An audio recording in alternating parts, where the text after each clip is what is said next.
नमस्कार. आत्ताच 3 दिवसांपूर्वी राज्य शासनाने नमो शेतकरी योजनेचा निधी मंजूर केला आहे आणि आता त्यानंतर राज्य सरकार ॲक्शन मोडमध्ये आले असून आता केवळ 7वा हप्ता वाटप करणे हे बाकी राहिले आहे आणि त्यामुळेच यापुढील कार्यवाही म्हणजेच 7वा हप्ता वाटप करण्याची जिम्मेदारी कृषी विभागाकडे असल्यामुळे आता राज्याचे कृषी मंत्री दत्तात्रय भरणे यांनी काल संध्याकाळी एक पत्रकार परिषद ही बोलावली होती आणि या पत्रकार परिषद दरम्यान नेमका हा 7वा हप्ता किती तारखेला वाटप करण्यात येणार आहे याची तारीख ही त्यांनी जाहीर करून टाकली आहे.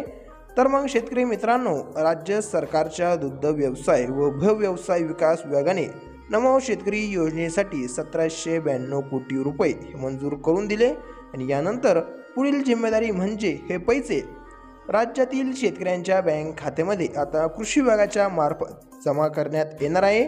असल्यामुळे राज्याचे कृषी मंत्री दत्तात्रय भरणे यांनी काल संध्याकाळी 7 वाजेपासून 9 वाजेपर्यंत एक महत्त्वाची पत्रकार परिषद ही बोलावली होती. या पत्रकार परिषदेमध्ये त्यांनी हा 7वा हप्ता वाटप करण्याची तारीख ही जाहीर केली असून त्यांनी दिलेल्या माहितीनुसार नमो शेतकरी योजनेचा 7वा हप्ता येत्या 17 सप्टेंबर रोजी म्हणजेच मराठवाडा मुक्ती संग्राम दिनाच्या दिवशी राज्याचे मुख्यमंत्री देवेंद्र फडणवीस यांच्या हस्ते मुंबई येथून ध्वजारोहणाच्या कार्यक्रमातून वाटप करण्यात येणार आहे अशी अधिकृत अपडेट ही त्यांनी दिली आहे.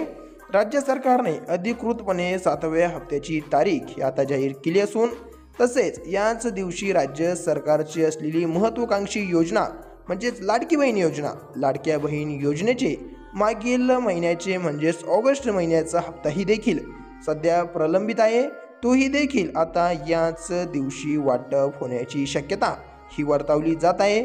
परंतु त्याची अधिकृत अशी काही माहिती ही आलेली नाही आहे. परंतु सप्टेंबरमध्ये लाडक्या बहीण योजनेचे पैसे हे मिळणार आहे अशी माहिती आता समोर येत आहे. अशाच अपडेट या लवकरात लवकर जाणून घेण्याकरिता चॅनल सबस्क्राईब करा. धन्यवाद.